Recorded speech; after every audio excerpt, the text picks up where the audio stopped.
সুপ্রিয় শিক্ষার্থীরা, উচ্চ মাধ্যমিক মানবিক শাখার দ্বিতীয় পত্রের যুক্তিবিদ্যার সকল ছাত্রদেরকে আমার পক্ষ থেকে সুস্বাগতম। শিক্ষার্থীরা, তোমাদের সাথে আজ আমার দ্বিতীয় ক্লাস। আমি ইনোরা সুমি, সহকারী অধ্যাপক, দর্শন বিভাগ, ঢাকা কলেজ, ঢাকা। শিক্ষার্থীরা, আমি তোমাদেরকে আমার গত ক্লাসে যৌক্তিক বিভাগ পড়িয়েছিলাম, অর্থাৎ যুক্তিবিদ্যা দ্বিতীয় পত্র থেকে যৌক্তিক বিভাগ তোমাদের পড়ার বিষয় ছিল। শিক্ষার্থীরা, আমরা একটু পিছন থেকে আসি যে যুক্তিবিদ্যা কি তোমরা তো জানো, আমি তোমাদেরকে গত ক্লাসেও আলোচনা করেছিলাম যে যুক্তিবিদ্যা হলো আমাদের চিন্তার বিজ্ঞান। যুক্তিবিদ্যা কি করে? অনুমান সম্পর্কে আলোচনা করে। আর শিক্ষার্থীরা, আমি তোমাদেরকে এটাও বলেছিলাম যে অনুমান দুই প্রকার, আরোহ অনুমান, অবরোহ অনুমান। তোমাদের নিশ্চয়ই মনে আছে আরোহ অনুমান, অবরোহ অনুমান। শিক্ষার্থীরা, আমরা এই যে আরোহ অনুমান, অবরোহ অনুমান পড়ি বা যুক্তিবিদ্যা পড়তে গেলে কেন আমরা অনুমান পড়ি, সেই জিনিসটা তোমাদেরকে আমি একটু আলোচনা করি। দেখো, আমরা যখন কোনো কিছু, ধরো আমরা গণিত শিখি, আমরা কি করি? প্রথমে কি আমরা অঙ্ক করতে চলে যাই, যোগ বিয়োগ শিখেছি? তা কিন্তু নয়। আমরা 1 2 3 4 এভাবে শিখেছি, 1 2 শিখেছি। তারপরে ধরো আমরা ইংরেজি শিখেছি, আমরা আগে এবিসিডি শিখেছি, তারপরে আমরা বাংলা বর্ণমালা শিখেছি বাংলা শব্দ শেখার জন্য। আমরা প্রত্যেকটি ব্যাপারে কি করেছি? ধাপে ধাপে এগিয়েছিলাম। ঠিক সেরকম ভাবে শিক্ষার্থীরা লজিক শিখতে গেলে প্রথম সিঁড়িটাই কিন্তু অনুমান। অনুমানের মাধ্যমে আমরা লজিক সম্পর্কে অর্থাৎ যুক্তিবিদ্যা সম্পর্কে জানি। তো যুক্তিবিদ্যার খুবই গুরুত্বপূর্ণ একটা বিষয় হলো অনুমান। এই অনুমান তোমাদেরকে আমি বলেছি যে আমরা প্রথম বর্ষে অবরোহ অনুমান পড়েছি, আর আমরা দ্বিতীয় বর্ষে আরোহ অনুমান পড়ব। আর এই যে আরোহ অনুমান পড়তে গিয়ে আমরা কি কি পড়েছি? আমরা শুরু করেছিলাম কি দিয়ে? যৌক্তিক বিভাগ দিয়ে। আমরা প্রথম অধ্যায়ে সংজ্ঞা পড়েছি, যৌক্তিক বিভাগ। তারপরে আমরা শ্রেণীকরণ পড়ব, ব্যাখ্যা পড়ব, তারপরে সম্ভাবনা, বিভিন্ন বিষয়গুলো যে আমরা পড়ব, এগুলো কি এই আরোহ অনুমান, অবরোহ অনুমান জানার, এই বিষয়গুলো জানার বিভিন্ন প্রক্রিয়া বা মাধ্যম হলো এই যৌক্তিক বিভাগ, যৌক্তিক সংজ্ঞা ইত্যাদি। তো সুতরাং শিক্ষার্থীরা, তোমরা বুঝতে পেরেছো তো যে কেন আমরা যৌক্তিক বিভাগের কিভাবে আমরা যৌক্তিক বিভাগ এসেছি যুক্তিবিদ্যা থেকে আলোচনায়। তো শিক্ষার্থীরা, তোমরা হয়তো অনেকে আমার প্রথম ক্লাসটি আমি আশা করব যে তোমরা অবশ্যই আমার ক্লাসটি দেখেছো এবং তোমরা বাড়ির কাজ করেছো। তারপরও যারা ক্লাসটি মিস করেছো তাদের জন্য আমি ক্লাসটি আবার রিভিউ করছি, তোমরা একটু দেখে নাও। দেখো, আমি তোমাদেরকে দ্বিতীয় অধ্যায় অর্থাৎ যৌক্তিক বিভাগ আলোচনা করেছিলাম। যুক্তিবিদ্যায় যৌক্তিক বিভাগের সংজ্ঞা দিতে গিয়ে আমি বলেছিলাম যে কোনো একটি নীতি বা সূত্রের উপর ভিত্তি করে উচ্চতর শ্রেণীকে নিম্নতর শ্রেণীতে বিভক্ত করার প্রক্রিয়াকে কি বলে? যৌক্তিক বিভাগ বলে। আচ্ছা, এখন তোমাদের নিশ্চয় মনে আছে যে যৌক্তিক বিভাগ আমরা কেন করেছি। আমরা তোমাদেরকে পদ নিয়েও সেদিন আলোচনা করেছিলাম। আমরা বলেছিলাম যে পদের দুটি দিক, একটা হলো ব্যক্তার্থের দিক, একটা হলো জাত্যার্থের দিক। ব্যক্তার্থ হলো পদের পরিমাপের দিক, আর জাত্যার্থ হলো পদের গুণের দিক। এই পদের পরিমাপের দিকটি নির্ণয়ের জন্য, অর্থাৎ এই ব্যক্তার্থের দিকটি কি করে? যৌক্তিক বিভাগ আলোচনা করে। শিক্ষার্থীরা, আমরা যৌক্তিক বিভাগ আলোচনার পরে যৌক্তিক বিভাগের 6টি নিয়ম পড়েছিলাম। যৌক্তিক বিভাগের প্রাসঙ্গিকতা, যে কেন যৌক্তিক বিভাগ আমাদের যুক্তিবিদ্যায় প্রয়োজনীয়, প্রাসঙ্গিকতা, প্রকৃতি ইত্যাদি পড়েছি। তারপরে আমরা কি পড়েছি? যৌক্তিক বিভাগের সব থেকে যে জিনিসটা গুরুত্বপূর্ণ, যৌক্তিক নিয়ম। আমি তোমাদেরকে বলেছিলাম যে যৌক্তিক বিভাগের 6টি নিয়ম রয়েছে এবং এই নিয়মগুলো যদি আমরা লঙ্ঘন করি কি কি অনুপপত্তি অর্থাৎ ফ্যালাসি ঘটবে, সেটাও আমি তোমাদেরকে দেখিয়েছিলাম। এখন শিক্ষার্থীরা, চলো আমি আবার বলছি যে তোমরা অনেকেই হয়তো আমার ক্লাসটি দেখেছো বা তোমরা বাড়িতে কাজ করেছো, পড়েছো। তারপরেও যারা মিস করেছো আর যারা ক্লাস করেছো তাদের জন্য তোমাদের যাতে আবার মনে পড়ে যায় আমি কি পড়িয়েছি, আমি একটু রিভিউ করছি। তোমরা একটু দেখো আমার নিয়মগুলো। প্রথম নিয়মটা আমি তোমাদেরকে কি বলেছিলাম? প্রথম নিয়মে আমি তোমাদেরকে বলেছিলাম প্রথম নিয়মে বলেছিলাম যে জাতিবাচক পদকে ভাগ করতে হবে, কোনো ব্যক্তি বা বস্তুকে নয়। আমরা যদি এই নিয়মটা লঙ্ঘন করি তাহলে অঙ্গগত ও গুণগত বিভাগজনিত অনুপপত্তি ঘটবে। অর্থাৎ আমরা কোনো জাতিকে আমরা ভাগ করব, কিন্তু কোনো ব্যক্তি বা বস্তুকে নয়। যদি আমরা লঙ্ঘন করি, এই নিয়মটা না মানি, তাহলে আমার অনুপপত্তি ঘটবে। দেখো, একটি গাছকে তার মূল কাণ্ড, পাতা, ফুল ও ফল অংশে বিভক্ত করলে কি হয়? অঙ্গগত বিভাগজনিত অনুপপত্তি ঘটে। আমরা আবার কি বলেছি, একটি আমকে তার স্বাদ, বর্ণ, গন্ধে বিভক্ত করলে গুণগত বিভাগজনিত অনুপপত্তি ঘটবে। অর্থাৎ আমরা কোনো বিশেষ ব্যক্তি বা বিশেষ কোনো বস্তুকে ভাগ করতে পারবো না, আমরা একটি জাতিকে ভাগ করব। ধরো মানুষ জাতিকে আমরা ভাগ করব কিভাবে? তোমাদেরকে আমি একটু উদাহরণ দিচ্ছি যে যদি মানুষ জাতিকে ভাগ করি, এখানে ধরো এই মানুষ জাতিকে যখন আমি ভাগ করলাম কি শিক্ষিত,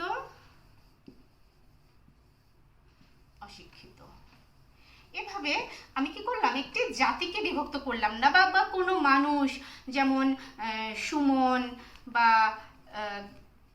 দীপু, এরকম কোনো আমরা নামে বিভক্ত করলাম না, আমরা পুরো জাতিকে বিভক্ত করে শিক্ষিত, অশিক্ষিত শ্রেণীতে বিভক্ত করলাম। আচ্ছা শিক্ষার্থীরা, চলো আমরা এখন দ্বিতীয় নিয়মটা আমি তোমাদেরকে দেখাই। দ্বিতীয় নিয়মটায় আমি কি বলেছিলাম?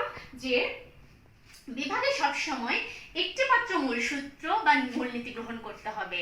অর্থাৎ যেমন আমি কোনো মানুষকে ধরো বললাম শিক্ষিত মানুষ, তোমাদেরকে যে আমি যে উদাহরণটা দিলাম, তোমরা একটু বোর্ডে যাও শিক্ষার্থীরা, দেখো বোর্ডে একটু যে আমি কি করেছি, মানুষ জাতিকে বিভক্ত করেছি শিক্ষিত এবং অশিক্ষিত। এখানে আমার মূলসূত্র হলো শিক্ষা, অর্থাৎ আমি এখানে একটি মাত্র মূলসূত্র ব্যবহার করেছি।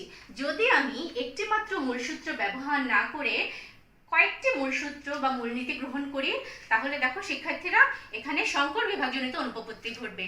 যেমন আমি এখানে উদাহরণ দিয়েছি সৎ, ফর্সা, শিক্ষিত, অর্থাৎ আমি এখানে মূলসূত্র নিয়েছি সততা, তার রং, তারপরে শিক্ষা ইত্যাদি বিষয়গুলো নিয়েছি। এটা করা যাবে না। যদি আমি এটা করি তাহলে আমার কি হবে? সংকর বিভাগজনিত অনুপপত্তি ঘটবে। তাহলে শিক্ষার্থীরা, আমার প্রথম নিয়ম গেল, দ্বিতীয় নিয়ম গেল, এখন দেখো তৃতীয় নিয়ম।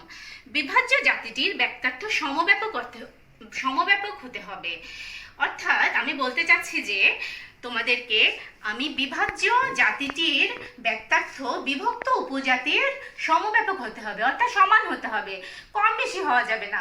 ধরো আমি মানব জাতিকে বিভক্ত করলাম অস্ট্রেলিয়াবাসী, এশিয়াবাসী, ইউরোপবাসী, এই তিন ভাগে বিভক্ত করলাম। আমি কি বিভাগে বিভক্ত করেছি? অস্ট্রেলিয়াবাসী, ইউরোপবাসী, অস্ট্রেলিয়াবাসী আর ইউরোপবাসী। আমার বাদ পড়ে গেল এশিয়াবাসী, বাদ পড়ে গেল। তাহলে কি হলো? বিভক্ত জাতির ব্যক্তার্থ বিভাজ্য উপজাতির ব্যক্তার্থ চেয়ে বেশি হয়ে গেল, কিন্তু কোনো কম বেশি হওয়া যাবে না। তারপর আমি আরেকটা উদাহরণ দিয়েছি তোমাদেরকে। এখানে দেখো, কোনো ত্রিভুজকে যদি আমরা সমদ্বিবাহু ত্রিভুজে, শুধু সমবাহু বা সমদ্বিবাহু ত্রিভুজে ভাগ করি, তাহলেও অব্যাপক বিভাগ অনুপপত্তি ঘটবে। কেননা তাহলে আমার বিষমবাহু ত্রিভুজটি বাদ পড়ে যাচ্ছে। তাহলে কি হলো? বিভক্ত উপজাতিগুলোর মিলিত সংখ্যা জাতির সংখ্যার চেয়ে বেশি হলে অতিব্যাপক বিভাগ অনুপপত্তি ঘটে যাবে। আমাকে এই জিনিসটাও খেয়াল করতে হবে। তারপরে দেখো শিক্ষার্থীরা, চতুর্থ নিয়ম। বিভাগগুলো পরস্পর বিচ্ছেদক হতে হবে, যাতে পরস্পরের সাথে মিলেমিশে না যায়। অর্থাৎ মানুষকে আমরা সৎ, সুখী, বিদ্বান এই তিন ভাগে যদি ভাগ করি, তাহলে কি হবে? পরস্পরাঙ্গী বিভাগজনিত অনুপপত্তি ঘটবে। শিক্ষার্থীরা, তোমাদের একটা মনে রাখার একটা বিষয় আমি তোমাদেরকে বলে দিচ্ছি, সেটা হলো আমার দ্বিতীয় নিয়মের সাথে চতুর্থ নিয়মের মিল আছে। অর্থাৎ আমি যেরকম দ্বিতীয় নিয়মে একটি মাত্র মূলসূত্র ব্যবহার করেছিলাম, আমি কি করব? চতুর্থ নিয়ম সেরকম আমি একটি মাত্র মূলসূত্র ব্যবহার করব। দেখো, একজন মানুষ কিন্তু একসাথে সুখী হতে পারে, সৎ হতে পারে, বিদ্বান হতে পারে। এখানে কিন্তু তাহলে তার মূলসূত্র কিন্তু তিনটা হয়ে গেল, সততা, সুখ, তারপরে তার বিদ্যা, বুদ্ধি ইত্যাদি। তো ওই একটার সাথে আরেকটা আমাকে যাতে মিশে না যায়। যেমন আমি মানুষকে মেধাবী, অমেধাবীতে ভাগ করলাম। এখানে এক জায়গায় মেধাবী আছে, আরেক জায়গায় ধরো মেধা নাই। মানে মেধাবীর সাথে একজন অমেধাবীর পার্থক্যটা বোঝাতে হবে। একটা বিষয়ের সাথে আরেকটা বিষয় যাতে মিলে না যায়, সেই জিনিসটা খেয়াল করতে হবে। তারপরে শিক্ষার্থীরা দেখো, পঞ্চম নিয়মে বিভাজ্য জাতিটির ব্যক্তার্থ প্রত্যেকের বেলায় প্রযোজ্য হতে হবে। যেমন একজন ব্যক্তি হাত, পা, চোখ, কান ইত্যাদিতে ভাগ করি তাহলে বিভাগটি ভ্রান্ত হবে। এতে ব্যক্তির অঙ্গগত বিভাগজনিত অনুপপত্তি ঘটবে। আবার যদি আমরা ব্যক্তি, সততা, বিদ্যা, চাতুর্য ইত্যাদিতে ভাগ করি তাহলে গুণগত বিভাগজনিত অনুপপত্তি ঘটবে। তো শিক্ষার্থীরা, আমি তোমাদেরকে সেদিন আমি বলেছি, তোমরা আশা করি সেদিনও আমার ক্লাসটি বুঝতে পেরেছো। আজকে আমি রিভিউ করাতে তোমরা আরেকটি বুঝতে পারলে। শিক্ষার্থীরা, আমাদের নিয়ম শেষ হয়নি, আরও একটি নিয়ম আছে, আমাদের ষষ্ঠ নিয়ম। দেখো, ষষ্ঠ নিয়মটাতে কি আছে? ক্রমিক বিভাগে ভাগ করতে মধ্যবর্তী স্তরকে অতিক্রম করা যাবে না। যদি আমরা মধ্যবর্তী স্তর অতিক্রম করি তাহলে কি হবে? উল্লম্ফন বিভাগজনিত অনুপপত্তি ঘটবে। শিক্ষার্থীরা, আমি তোমাদেরকে ষষ্ঠ নিয়মটা একটু বোর্ডে উদাহরণ দিয়ে বুঝিয়ে দিচ্ছি, তোমরা একটু খেয়াল করো। যেমন আমি তোমাদেরকে একটু উদাহরণ দিয়ে বুঝাচ্ছি। যেমন আমি এখানে প্রাণীকে আমরা বিভক্ত করলাম কিসে? সভ্য এবং অসভ্য। শিক্ষার্থীরা, আমি যদি এভাবে কোনো ভাগ করি, কোনো জাতিকে বিভক্ত করি, প্রাণী জাতিকে যদি বিভক্ত করি তাহলে আমার কি হবে? এটা কিন্তু আমার উদাহরণটা ভুল হয়ে যাবে। আমি কিন্তু এখানে একটা মধ্যবর্তী স্তর বাদ দিয়ে ফেলেছি, আমার এই বিভক্তিকরণটা সঠিক হয়নি। দেখো, আমি তোমাদেরকে আবার সঠিকটা দেখাচ্ছি, তোমরা একটু খেয়াল করো। প্রাণীকে আমি কিভাবে ভাগ করলাম? মানুষ এবং পশু। তখন আমি কি করলাম? মানুষকে ভাগ করলাম সভ্য, অসভ্য। এভাবে যদি আমি ভাগ করি, এই যে এখানে আমার মধ্যবর্তী স্তর হলো মানুষ, আমি এখানে উল্লম্ফন, এই যে এখানে আমি মধ্যবর্তী স্তর বাদ দেওয়াতে এখানে উল্লম্ফন বিভাগজনিত অনুপপত্তি ঘটেছে। আর এখানে মানুষ মধ্যবর্তী স্তরকে বাদ দেইনি, যার ফলে আমার এই বিভক্তিকরণটা সঠিক হয়েছে। তো শিক্ষার্থীরা, তোমরা আশা করি আমার 6টি নিয়ম বুঝতে পেরেছো। আবার আর যারা তোমরা এই জিনিসগুলো একটু খেয়াল করো এবং নিয়মগুলো তোমরা লিখে রাখো। আচ্ছা শিক্ষার্থীরা, এই যে আমি তোমাদেরকে 6টি নিয়ম যে বলেছি, সেদিনও তোমাদেরকে আমার একটা গোল্ডেন রুল ছিল, সেই রুলটার আলোকে তোমরা এই 6টি নিয়ম বুঝতে পারো। দেখো, আমি প্রথমে কি করেছি? জাতিবাচক পদ হিসাবে মানুষকে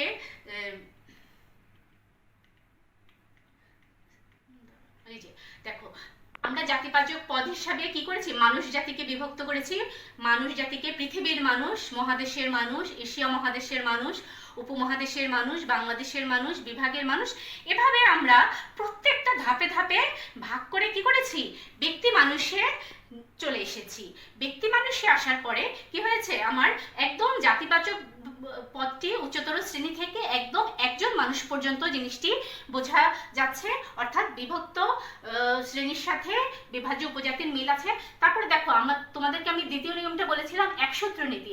এই যে দেখো, আমার এখানে একসূত্র নীতিটি, অর্থাৎ আবাসন নীতি হলো আমার এই একসূত্র নীতি। এখানে আমি এখানে কোনো ধাপ বাদ দেইনি। তার মানে আমার 6 নম্বর সূত্রটা যেটা উল্লম্ফন বিভাগজনিত অনুপপত্তি ঘটেছিল, সেটাও আমি কোনো সমস্যা হয়নি। এই গোল্ডেন রুলটার আলোকে আমি আমার 6টা, তোমরা যদি এই রুলটা মনে রাখো, আমার এই উদাহরণটি তোমরা যদি মনে রাখো, তাহলে তোমরা 6টি নিয়ম তোমাদের মনে রাখতে আর অসুবিধা হবে না, তোমরা বুঝতে পারবে বিষয়টি। শিক্ষার্থীরা, চলো আজ আমরা দেখে নিই, আজ আমরা নতুন কি জিনিস পড়বো, তোমরা একটু দেখো। আসো আমরা এখন আমাদের স্লাইডে চলে যাই। দেখো, আমরা আজ কি পড়ব? দ্বিকোটিক বিভাগ 1 নাম্বার, 2 নাম্বারে পড়ব যৌক্তিক বিভাগের সীমাবদ্ধতা। ঠিক আছে? আচ্ছা শিক্ষার্থীরা, দ্বিকোটিক বিভাগ এই বিষয়টি আমাদের জন্য একটু নতুন একটা বিষয়। এখানে আমি দিয়েছি, দেখো, দ্বিকোটিক শব্দটি ইংরেজি ডিকোটমি শব্দের প্রতিশব্দ, যার অর্থ দুটি অংশে ভাগ করা, অর্থাৎ কাটিং ইনটু 2 পার্টস। গ্রিক ডিকা ও টেমনো থেকে এসেছে ডিকোটমি শব্দটি। ডিকা অর্থ দুটি ভাগ, টেমনো অর্থ ভাগ করা। আচ্ছা, আমি তোমাদেরকে একটু ভাগ করে দেখাই বোর্ডে। আসো একটু বোর্ডে দেখো শিক্ষার্থীরা, একটু তাকাও। ডিকো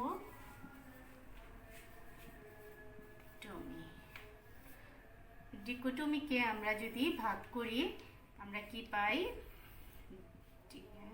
ডিকা, ডিকা এবং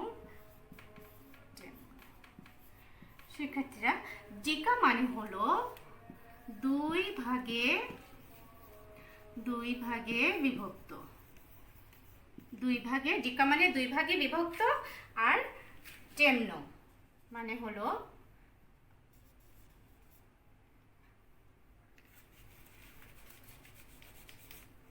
ভাগ করা।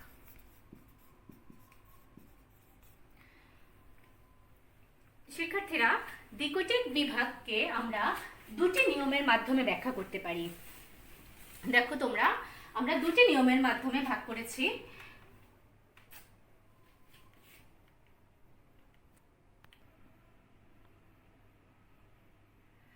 শিক্ষার্থীরা দ্বিকোটিক বিভাগকে আমরা দুটি নিয়মের মাধ্যমে ব্যাখ্যা করতে পারি। এক নম্বর হলো ল অফ কন্ট্রাডিকশন, আরেকটা হলো ল অফ এক্সক্লুডেড মিডল।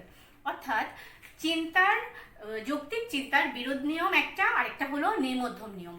মানে বিষয়টা এমন যে কোনো একটা বিষয় ধরো সত্য বলে আমরা জানি, আমরা একটা বিষয়কে আমরা এখন মনে করি এটা সত্য, কিন্তু একই সময় সেটা মিথ্যা, বা একই সময় সেটা আছে বা একই সময় সেটা নাই, এরকম কোনো কিছু হতে পারবে না।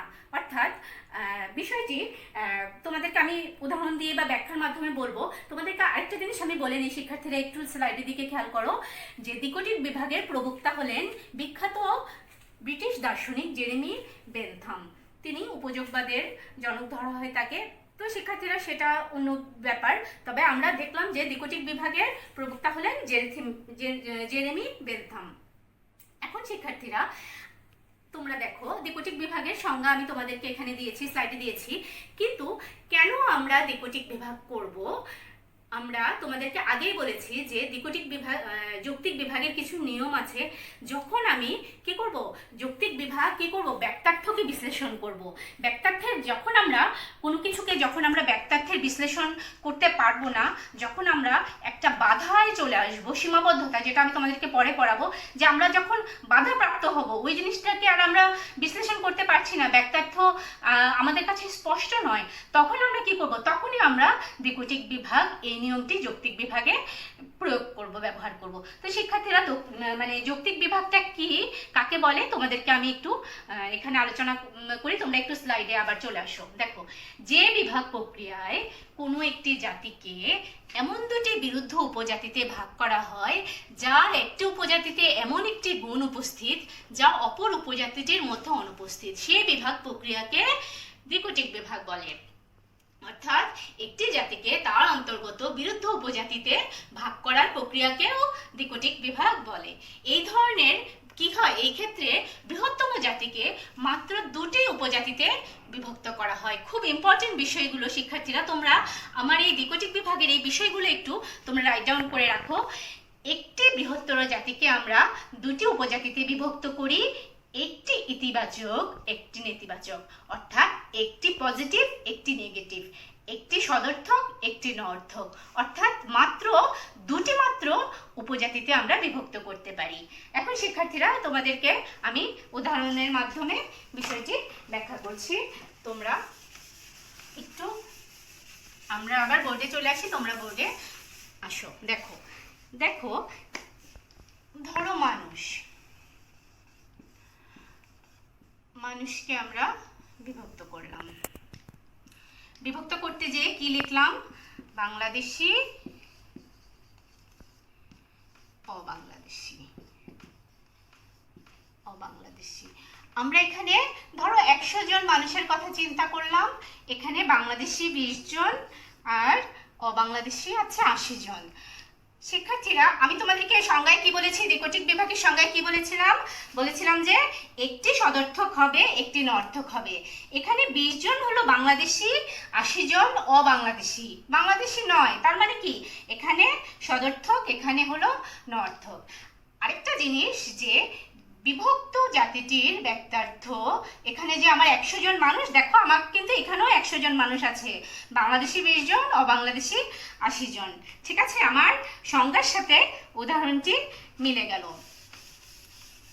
শিক্ষার্থীরা তোমাদেরকে আমি আরো একটি উদাহরণ দিচ্ছি, ধরো প্রাণী।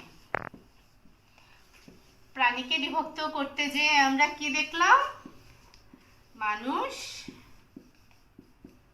অমানুষ। তাহলে কি হলো, এটি হলো আমার পজিটিভ মানুষ, এটা হলো নেগেটিভ, এটা হলো অমানুষ। অর্থাৎ এখানে আমার মানুষকে, প্রাণী জাতিকে আমি মানুষ এবং অমানুষ এই দুই ভাগে বিভক্ত করলাম। তারপরে আমি আবার কি করলাম, মানুষকে ভাগ করলাম। ধরো মানুষ জাতিকে আমি মুসলিম এবং অমুসলিম এই ভাগে ভাগ করলাম, অমুসলিম। তাহলে আমার কি হলো, এখানে আমার দুটি ভাগে বিভক্ত হলো। এখানে মুসলিম, যারা মুসলিম তারা তো মুসলিমই সদর্থক এখানে, আর অমুসলিম যারা মুসলিম নয় তাদেরকে আমি অমুসলিম বললাম। তারপরে শিক্ষার্থীরা, তোমাদের বোঝার জন্য আমি তোমাদেরকে আরো একটি উদাহরণ দিচ্ছি। দেখো, যেমন দ্রব্য। দ্রব্যকে যদি আমরা বিভক্ত করি সপ্রাণ, অপ্রাণ, সপ্রাণ, অপ্রাণ। তারপরে আমরা সপ্রাণকে ভাগ করলাম জীব এবং অজীব। এই যে আমরা দ্রব্যকে আমরা প্রথমে কি করলাম, সপ্রাণ, অপ্রাণ, মানে যাদের প্রাণ আছে তাদেরকে বললাম মানে সপ্রাণ, আর যাদের প্রাণ নেই তাদেরকে বললাম অপ্রাণ। আর সপ্রাণের মধ্যে আমরা জীব, একটা জাতিকে ভাগ করলাম আর একটাকে বললাম অজীব। এভাবে আমি দুটো ভাগে ভাগ করলাম, অর্থাৎ একটা হলো আমার পজিটিভ, একটা হলো নেগেটিভ। শিক্ষার্থীরা, আমি আশা করি যে তোমরা আমার দ্বিকোটিক বিভাগ বিষয়টি কিছুটা হলেও বুঝতে পেরেছো। এখন কেন আমরা দ্বিকোটিক বিভাগ আসলে পড়বো, তোমাদেরকে তো আমি বললামই যে দেখো আমার স্লাইডের দিকে একটু। এর সুবিধা হলো কোনো জাতি বা উপজাতি সম্পর্কে বাস্তব জ্ঞান না থাকলেও এ ধরনের বিভাজন করা সম্ভব। যৌক্তিক বিভাগের ক্ষেত্রে যেখানে 6টি নির্দিষ্ট নিয়ম না মেনে সঠিক বিভাজন করা সম্ভব হয় না, কিন্তু দ্বিকোটিক বিভাগে নিয়ম না মেনেও সঠিকভাবে বিভাজন করা যায়। এটা হলো সুবিধা।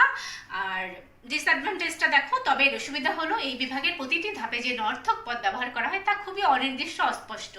আবার এতে কোনো জাতির অন্তর্গত সব উপজাতি সম্পর্কেও কিছু জানা যায় না, তাই প্রকৃতপক্ষে একে কোনো বিজ্ঞানসম্মত বিভাগ বলা যায় না। অর্থাৎ এই বিভাগটি যেরকম সুবিধাও আছে সেরকম অসুবিধাও আছে। তারপরেও আমরা যেহেতু যৌক্তিক বিভাগের প্রাসঙ্গিকতায় আমরা বলেছিলাম যে আমরা শুধুমাত্র যুক্তিবিদরা বা যুক্তিবিদ্যার ছাত্রছাত্রী হিসাবে আমরা যে শুধু যৌক্তিক বিভাগ পড়বো তা নয়, আমাদের দৈনন্দিন জীবনেও আমরা যৌক্তিক বিভাগকে কাজে লাগাবো। বিশেষ করে বিজ্ঞানীরা তাদের বিভিন্ন অনুসন্ধিত বিভিন্ন বিষয়, তারা গবেষণালব্ধ বিষয় পর্যালোচনা, আলোচনা বা বিভিন্ন বিষয় অনুসন্ধান করার জন্য, তথ্য উপাত্ত সংগ্রহের জন্য তারা কি করেন, যৌক্তিক বিভাগের সহায়তা নিয়ে থাকেন। তো শিক্ষার্থীরা, আমি আশা করি যে তোমরা দ্বিকোটিক বিভাগটা কিছু হলেও বুঝতে পেরেছ। তোমরা যখন সাধারণত ছোট ছোট প্রশ্ন, তোমরা জানো যে তোমাদের সৃজনশীল প্রশ্ন হয়ে থাকে, কুইজ কোশ্চেন হয়ে থাকে বিভিন্ন, যেমন তোমাদেরকে আমি একটু আগে বলেছিলাম না যে দ্বিকোটিক বিভাগের জনকে, এটা বিশেষ জেরেমি বেনথাম, এটা আমাদের 1 মার্কের যে কোশ্চেনগুলো সেখানে আমাদের চলে আসতে পারে, সেই জিনিসগুলো তোমরা একটু খেয়াল করবে। শিক্ষার্থীরা, আমরা আমাদের পরের টপিকে চলে আসি। দেখো, আমরা পরের টপিকে আমরা কি বলবো, যে আমাদের পরের টপিকটা হলো যৌক্তিক বিভাগের সীমাবদ্ধতা, অর্থাৎ লিমিটস অফ ডিভিশন। আমরা দেখো, যেহেতু যৌক্তিক বিভাগের কিছু বিধিবদ্ধ নিয়ম রয়েছে এবং যেহেতু কেবল শ্রেণীবাচক পদেরই যৌক্তিক বিভাগ করা যায়, তাই আমরা বলেছি যে যৌক্তিক বিভাগের কিছু সীমাবদ্ধতা রয়েছে। আমরা যে 6টি নিয়মের কথা বলেছি, যে ক্ষেত্রে আমরা সব ক্ষেত্রে কিন্তু আমরা এই নিয়মের প্রয়োগ ঘটাতে পারবো না, এবং সব ক্ষেত্রে আমরা এই নিয়মগুলো যে একদম হুবহু বিষয় একদম নিয়ম ধরে ধরে আমরা আলোচনা করব, সেগুলোর কিন্তু আমরা ব্যাখ্যা দিতে পারবো না। তখন কিন্তু আমরা কি হবে, কনফিউজড হয়ে যাব। এই জন্য আমরা তো অবশ্যই অনেক প্র্যাকটিস করব করব যাতে আমাদের কনফিউজড আমরা না হয়ে যাই, আমরা যাতে দ্বিধান্বিত না হয়ে যাই, সেজন্য আমাদের সীমাবদ্ধতাগুলো যদি আমরা জানা থাকে, যদি আমরা আমাদের মনে থাকে, তাহলে আমাদের আর যৌক্তিক বিভাগের করতে আমাদের কোনো সমস্যা হবে না। তো শিক্ষার্থীরা তোমরা একটু দেখো, আমরা আবার স্লাইডে চলে যাচ্ছি। দেখো তোমরা 1 নাম্বার যে তোমার সীমাবদ্ধতা কি, যৌক্তিক বিভাগে সবসময় জাতি বা শ্রেণীকে বিভক্ত করতে হবে, কোনো ব্যক্তি বা বস্তুকে নয়। অর্থাৎ কোনো বিশেষ জাতিকে, যেমন মানুষ জাতিকে আমি বিভক্ত করতে পারি, কোনো ব্যক্তি, বিশেষ ব্যক্তি, যেমন আমি এখানে দিয়েছি সুমন, তপু বা দীপু, যে কোনো এই নামগুলো যে কোনো নামে আমরা বিভক্ত করতে পারবো না। বা যেমন একটি ফল, আম, কলা, জাম ইত্যাদিকেও আমরা বিভক্ত করতে পারবো না। অর্থাৎ আমরা আমাদের খেয়াল রাখতে হবে আমরা একটি বিশেষ জাতিকে বিভক্ত করব। তারপরে 2 নাম্বার নিয়ম হলো ক্ষুদ্রতম শ্রেণী বা উপজাতিকে আমরা বিভক্ত করতে পারি না, অর্থাৎ বৃহত্তম জাতিকে আমরা বিভক্ত করব। যেমন আমরা যখন বৃহত্তম জাতিকে ক্ষুদ্রতম কোনো জাতিতে বিভক্ত করি, সেই ক্ষুদ্রতম জাতিকে আরো ক্ষুদ্রতম অংশে আমরা আর বিভক্ত করতে পারবো না, সেটা আমাদের খেয়াল করতে হবে। তারপরে শিক্ষার্থীরা আমাদের কি করতে হবে, যে সমষ্টিবাচক পদ একটি বিশিষ্ট অর্থে ব্যবহৃত হলে তারও যৌক্তিক বিভাগ সম্ভব নয়। মনে করো ঢাকা কলেজ গ্রন্থাগার, আমরা যখন ঢাকা কলেজ গ্রন্থাগারের কথা বলবো, তখন গ্রন্থাগারে যে বইগুলো আছে সেই বইগুলোর সাথে কিন্তু ঢাকা কলেজ গ্রন্থাগার এটার সাথে কোনো মিল নেই। যে ঢাকা কলেজ গ্রন্থাগার এটা একটি সমষ্টিবাচক পদ, এই সমষ্টিবাচক পদে আমরা কোনো যৌক্তিক বিভাগ করতে পারবো না। তারপরে শিক্ষার্থীরা যেসব তোমার পদের ব্যাক্তার্থগুলো সুস্পষ্ট নয়, যেমন আমি বর্ণনা দিলাম নীল আকাশ, তুষার শুভ্র মেঘ বা মেঘমালা, সন্ধ্যার মেঘমালা, যে এই বিষয়গুলো যখন আমি আলোচনা করব, তখন কিন্তু শিক্ষার্থীরা আমার পক্ষে যৌক্তিক বিভাগ করা সম্ভব হবে না। ঠিক আছে? তারপরে যে সকল জাতির অন্তর্গত কোনো বৈসাদৃশ্য না থাকে, তখন সে সকল জাতিকেও আমরা যৌক্তিক বিভাগ করতে পারবো না। আর সব থেকে যে বিষয়টি ইম্পর্টেন্ট, সেটা হলো মানব মনের মৌলিক অনুভূতি। আমাদের মৌলিক অনুভূতি কি? আমাদের আনন্দ, বেদনা, আমাদের সুখ, দুঃখ ইত্যাদি যখন আমরা শিক্ষার্থীরা যখন আমরা বলবো, তখন এই জিনিসগুলোর আমরা ব্যাখ্যা দিতে পারবো না। তো শিক্ষার্থীরা এই জিনিসগুলোর পরে তো তোমরা মোটামুটি বুঝতে পেরেছো যে আমরা প্রথমে কি আলোচনা করেছি, যৌক্তিক বিভাগ কি, যৌক্তিক বিভাগের প্রাসঙ্গিকতা, প্রকৃতি, যৌক্তিক বিভাগের নিয়মগুলো, নিয়ম লঙ্ঘনজনিত অনুপপত্তি, তারপরে আমরা পড়েছি দ্বিকুটিক বিভাগ, তারপরে যৌক্তিক বিভাগের বিভিন্ন সীমাবদ্ধতা ইত্যাদি। তো আর যে জিনিসগুলো শিক্ষার্থীরা তোমরা খেয়াল করবে, যে তোমরা বারবার প্র্যাকটিসের মাধ্যমে অনুপপত্তিগুলো বোঝার চেষ্টা করবে। যেমন আমি তোমাদেরকে বিভিন্ন অনুপপত্তির নাম বলেছি, অঙ্গগত অনুপপত্তি, গুণগত অনুপপত্তি, অব্যাপক অনুপপত্তি, অতিব্যাপক অনুপপত্তি, সংকর বিভাগজনিত অনুপপত্তি, তারপর উল্লম্ফন বিভাগজনিত অনুপপত্তি। তোমাদের বইয়ের পিছনে দেখবে যে অনুশীলনী দেওয়া আছে, বিভিন্ন ধরনের অনুপপত্তিগুলো দেওয়া আছে। তোমরা বারবার প্র্যাকটিসের মাধ্যমে কি করবে, তোমরা এই বিষয়গুলো তোমাদের আয়ত্তে চলে আসবে। তোমরা একটা উদাহরণ দিলেই বুঝতে পারবে যে এখানে সংকর বিভাগজনিত অনুপপত্তি ঘটেছে, কোথায় তোমার অঙ্গগত বিভাগজনিত অনুপপত্তি ঘটেছে। তোমরা বারবার প্র্যাকটিস করলে তোমরা এই জিনিসগুলো বুঝতে পারবে। আর তোমরা যেটুকু তোমাদের বাকি থাকবে বোঝার, আর আমরা যখন আমাদের ক্লাসরুমে ফিরে যাব, কলেজ যখন খুলে যাবে, তখন তো আমরা আমাদের বাকিটুকু দেখে নিব, তোমাদের কোনো সমস্যা হবে না। আর শিক্ষার্থীরা তোমরা তো প্রথম বর্ষ পড়ে এসেছো যে আমাদের বিভিন্ন কুইজ আছে, যে বহু নির্বাচনী যে বিষয়গুলো, 1 মার্কের প্রশ্নগুলো, সেগুলো তোমরা বইয়ের ভিতর থেকে পড়বে। এবং তোমরা আমার সেই গোল্ডেন রুলটার কথা যদি মনে করো, 6টি নিয়মের কথা যদি মনে করো, বা দ্বিকুটিক বিভাগের কথা যদি চিন্তা করো, যৌক্তিক বিভাগের সীমাবদ্ধতার কথা যদি ভাবো, আমি যেভাবে তোমাদেরকে বলেছি সেভাবে যদি তোমরা একটু চিন্তা করো, তোমরা দেখবে যে সে 1 মার্কের উত্তরগুলো তোমাদের আর কোনো সমস্যা হবে না, তোমরা পেরে যাবে। তো শিক্ষার্থীরা আজ এ পর্যন্তই, আবার তোমাদের সাথে দেখা হবে। ভালো থাকবে, স্বাস্থ্যবিধি মনে চলবে এবং নিরাপদে পরিবারের সাথে থাকবে। আর সবসময় সৃষ্টিকর্তাকে স্মরণ করবে। তোমাদেরকে অনেক ধন্যবাদ আমার সাথে থাকার জন্য। আবার দেখা হবে পরবর্তী ক্লাসে। অনেক অনেক ধন্যবাদ।